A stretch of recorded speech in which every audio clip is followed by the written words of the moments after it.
Malam satu suro adalah malam awal tahun yang penuh mistis dan spiritual. Tanggal malam satu suro berubah-ubah setiap setahun dalam kalender Masehi, biasanya jatuh bersamaan dengan 1 Muharram.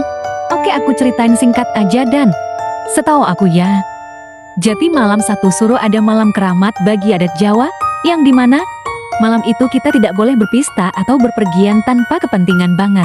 Katanya malam satu suro semua orang yang sudah meninggal akan keluar dan masuk ke dunia manusia, lalu berpesta, yang bisa dibilang dunia gaib dan dunia manusia. Maka dari itu, adat Jawa dilarang berpesta atau pergi dan keluar rumah tanpa kepentingan, karena bisa membahayakan diri kita sendiri. Ini dari adat Jawa ya. Oh iya, kita udah melewati malam satu suro. Oh, karena malam satu suro tahun 2025 itu tanggal 26 Juni.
Pada malam satu suro, ada 4 anak yang baru saja pulang dari les. Mereka tahu kalau itu malam satu suro, namun menyepelekannya.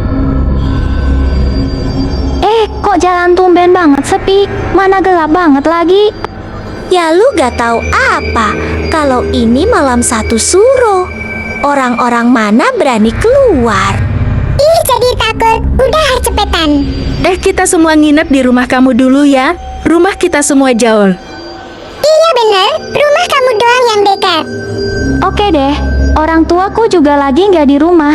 Lagi di rumah nenekku. Jadi aku nggak sendirian deh. Mereka melihat sejumlah uang yang lumayan besar jumlahnya, lalu mereka berhenti. Tunggu, duit siapa itu? Kita ambil aja yuk. Jangan asal ngambil duit. Apalagi ini gelap banget. Bahaya tahu. Apalagi jumlahnya gede banget. Bener tuh apa kata Dila, takutnya itu buat tumbang. Ya kalian percaya banget sih sama gituan? Mitos kali itu. Bener tuh kata Azalea. Kalau kalian gak mau, ya udah, aku aja. Ribet amat. Setelah sejumlah uang telah diambil oleh Ceril, mereka semua lanjut jalan.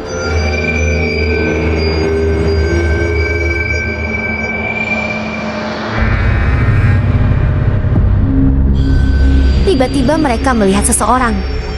Siapa itu? Udah, ayo kita deketin aja. Takutnya dia minta bantuan gimana?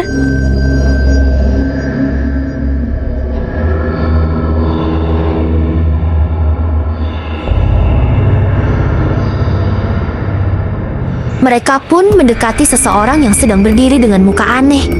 Muka seorang itu seperti marah kepada mereka. Kau, kui bar, ngapain kok isi keluyuran bengi-bengi en? Cepet mulindang. Sadurunge ana, sing ngetut, caw aja. Lali, ati-ati. Lah, kok hilang? Kabur.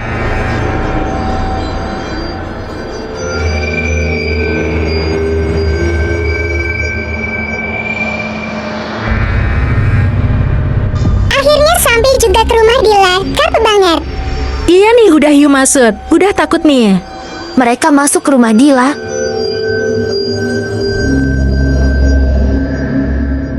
Sesuatu terjadi pada mereka. Mereka merasa ada suara keras dan ketukan pintu yang terus berulang-ulang. Karena mereka ingin tahu siapa yang mengetuk, mereka berdua bergegas keluar rumah untuk mengecek. Sesuatu yang tidak diinginkan pun terjadi. Yang di luar Otulu kali.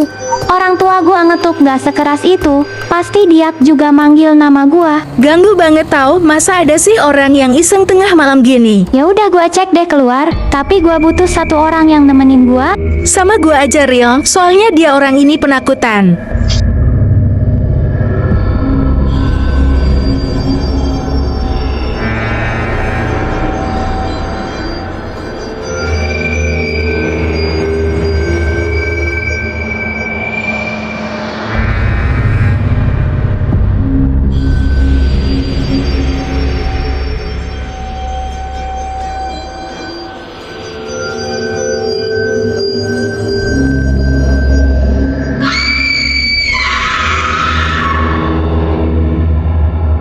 Semua setan menyerangnya, hingga mereka berdua terjatuh kesakitan, lalu pingsan.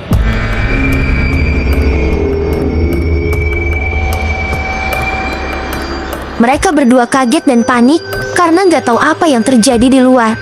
Rasa takut pun menjadi hilang, karena takut Dila dan Azelia kenapa-napa. Jadi mereka bergegas keluar untuk melihatnya. Mereka kaget dan bingung. Apa yang terjadi sebenarnya kepada Azelia dan D? Mereka menelpon polisi dan ambulans Sila.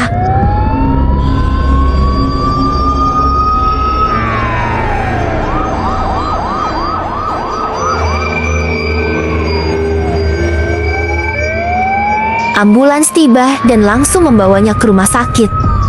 Polisi segera menyelidiki kasus yang mistis ini. Sesampainya di rumah sakit, mereka berdua sedih karena satu sahabatnya meninggal yang bernama Azelia. Dan satu sahabatnya lagi yang bernama Dila mengalami koma, dan koma itu bisa sampai berminggu-minggu.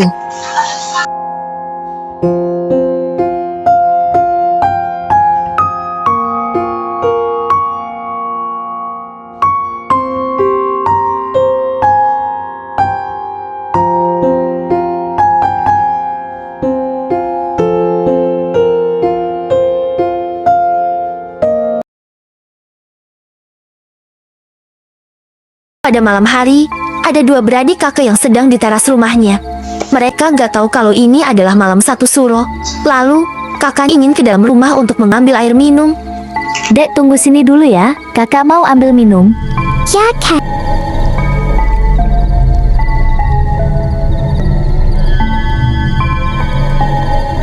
Tiba-tiba suasana menjadi berbeda.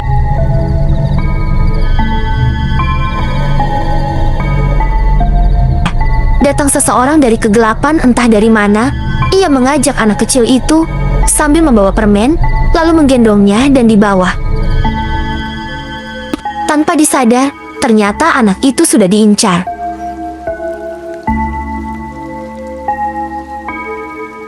Kakaknya datang kembali dengan keadaan syok karena adiknya sudah tidak ada. Dia sudah cari-cari tapi gak ketemu-ketemu, sampai akhirnya dia melaporkan ke Pak Ortei. Ortei dan warga sekitar membantu mencari atas hilangnya adik itu.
Namun sudah pukul jam 3 pagi tetap gak ketemu. Dia melaporkan ke polisi atas hilangnya adiknya.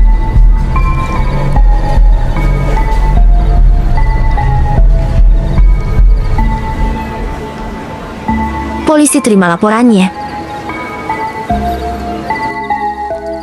sudah 1 minggu adiknya belum ketemu-temu. Meskipun sudah dicari oleh polisi dan warga sekitar, ia sedih karena adiknya lah keluarga dia satu-satunya, karena mereka sudah yatim piatu. Saat dia sedang menonton TV, dia mendengar suara ketawa-ketawa dan berisik banget di samping rumahnya. Dia pun penasaran, lalu ia ingin melihat ada apa yang terjadi sampai berisik banget. Dan ternyata,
dan ternyata, pada malam hari, yang bernama Sheila, dia baru saja membeli es krim, lalu pulang.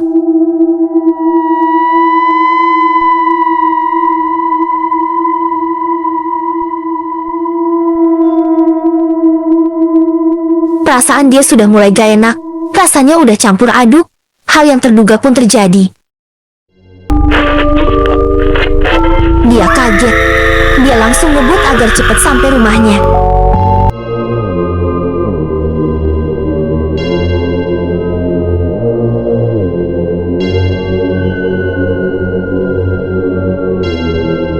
Namun, dia melihat ada seseorang yang sedang diem di pinggir jalan. Sheila langsung membanting setir ke arah kanan. Dan dia mati di tempat itu juga.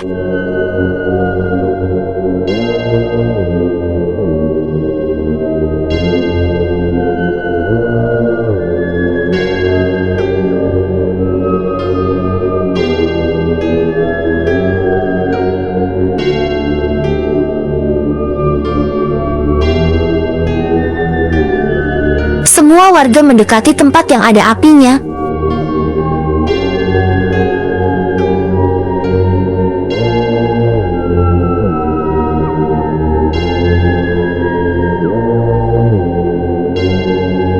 Warga semua terkejut atas yang dilihatnya. Warga melaporkan ke polisi dan ambulans.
matahari udah mulai terbit dan semua hantu balik ke asalnya.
Cerita selesai. Terima kasih.